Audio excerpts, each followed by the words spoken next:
I've talked with a lot of people that do like international studies and international relations here. I've never heard any of them say taekwondo fighting before. That's a first for me. That's really interesting.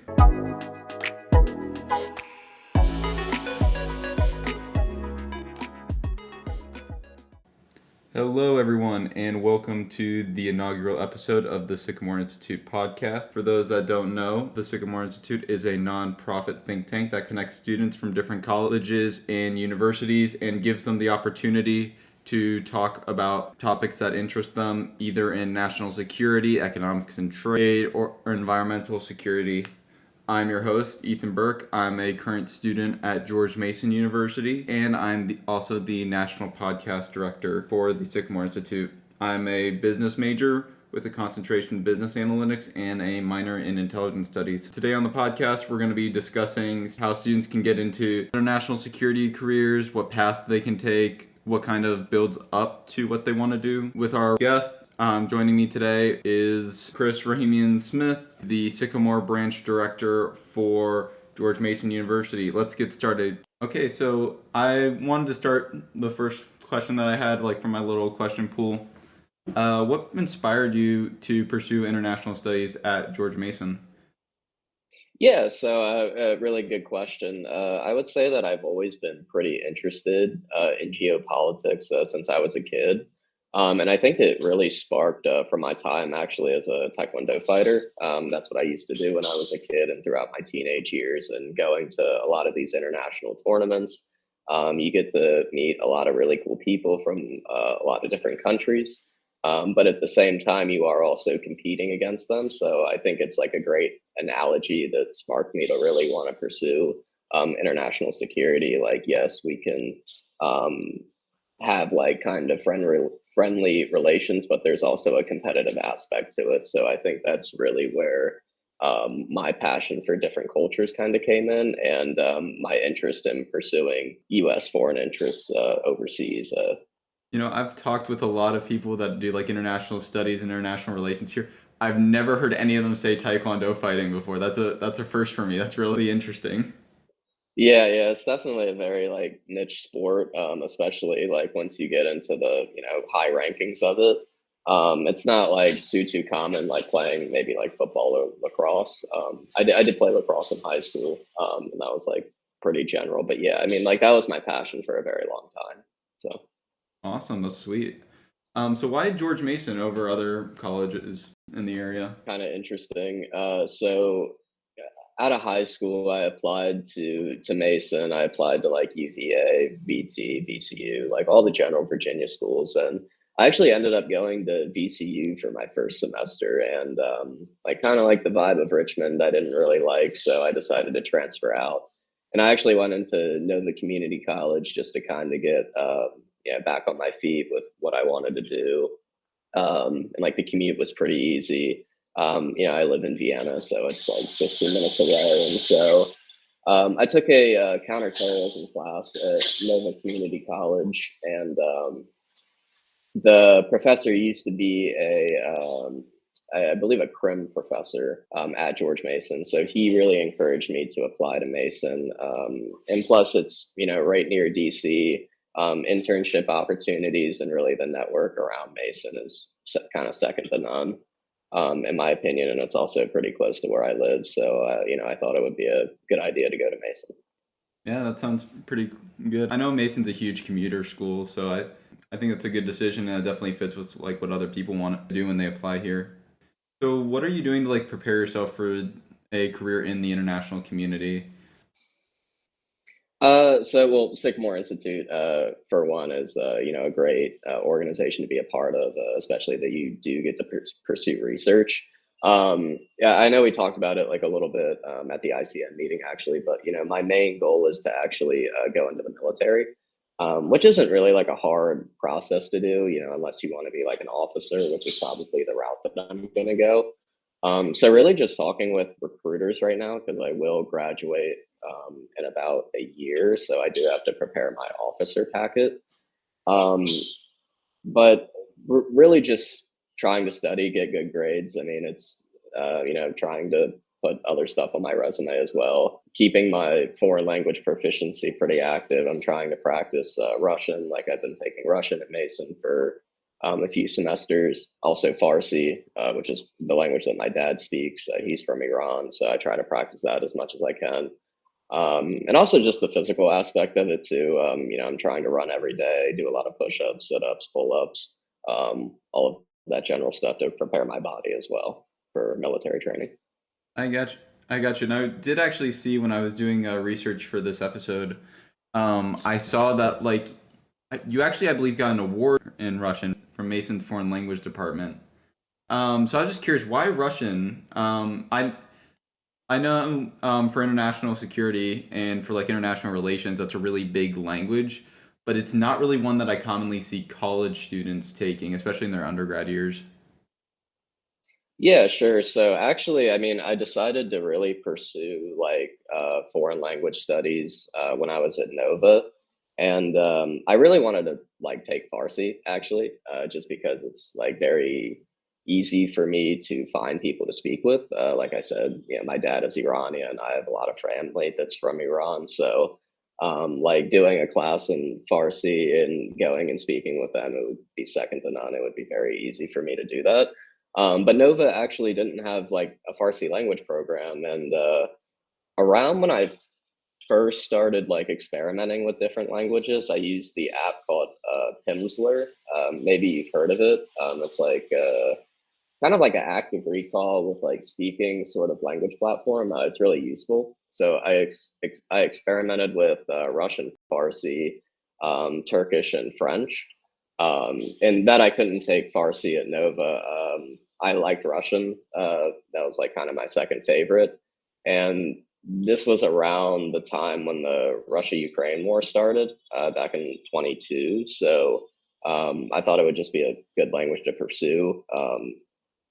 Russia's always been, um, I wouldn't say necessarily like the arch nemesis of the United States, but we've definitely been very competitive on the world stage for a long time with each other. So I thought it would be a good language to learn. Yeah, that makes sense. Yeah.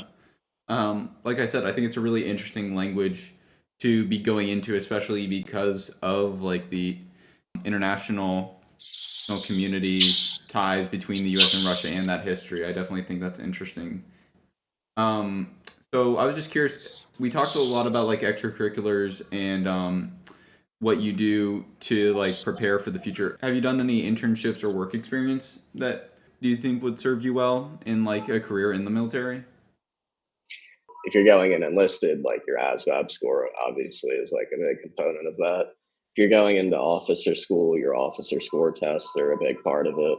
Um, to my knowledge, I don't know if they really look at like how many internships you have, but I guess for me, I could always put Sycamore on a list. And like I have worked like other jobs, like not national security related at all. Um, I've worked like for my dad, for example, like who's a doctor. I've been like a medical assistant in there, and even though it's not like really international relations focused, you are still kind of dealing with people in like a vulnerable state. So you really develop your people skills as well, with like being able to deal with people in vulnerable positions, especially because I am trying to work in international security. So I think that you're constantly dealing with people in those states, especially in like a very fast-paced environment like that. So I think that that has served me well. Um, Yeah, so definitely. yeah. I think it's a very interesting set of skills to have that are transfer that would definitely be transferable. So, how do you stay informed about like current issues and developments? Social media, news. Sure, sure. Yeah, I mean, I read like general networks like every morning. I like Reuters, Wall Street Journal, AP News. Um, you know, reading what's on the front page. Obviously, with think tanks, I am an avid reader of like Cato, Council of Foreign Relations, Brookings. Staying informed with the professionals' opinions as well, I think is pretty important. I try to stay away from social media just because I know that there is like a lot of misinformation on social media. I mean, I'm not like a big social media guy anyway, so I'm not really on Instagram or TikTok or Twitter looking at different feeds. and sometimes it's not always reliable. You don't really know where the information is coming from all the time. So I just try to stay informed through like different think tanks and news networks. Yeah, I did put a note next to that question because I was like, I also need to work on maybe diversifying it, social media platforms right now. And I was like, it'd be a good idea if the question is on here to, know what other people are doing. So I think that's definitely important. So you've kind of mentioned it already in your work experience, but what skills do you think are most needed for success in the international community and like working in international security?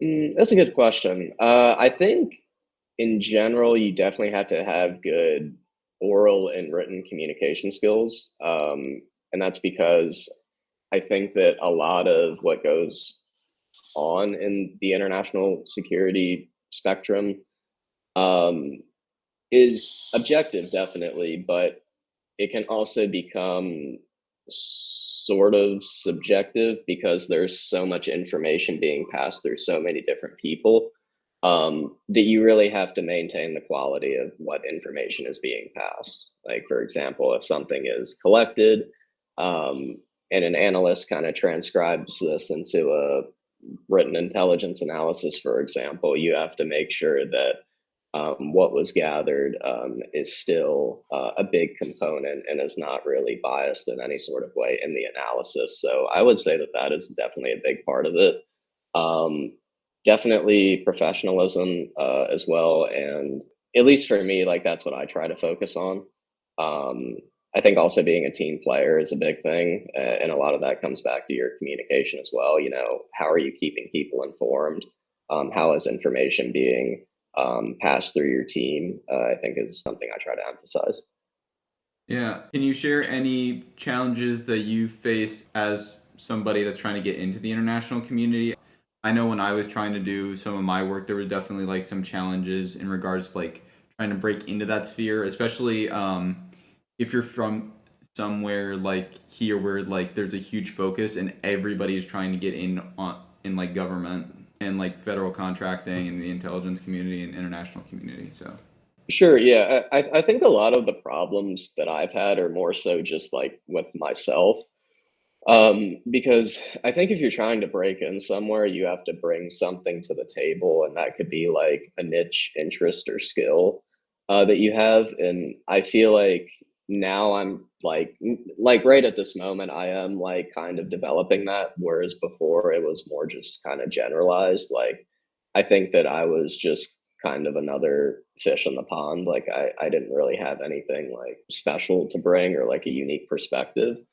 So I think that that was something that I definitely would say like probably would prohibit me from getting an internship. But I think now that my path is more focused, you know, on something that I really want to do, I think it would be easier to kind of get to that point. But yeah, and I've also developed, you know, skills with like languages, which I know that a lot of people look for. If I, you know, did want to work for an agency or something like that. So yeah. yeah, that's a very good answer. I like that. What type of impact do you hope to have as a young professional in the intelligence community? So, like, if you somehow like got the dream internship, what do you think you would want to do once you got into that position? Like, what impact do you want to have?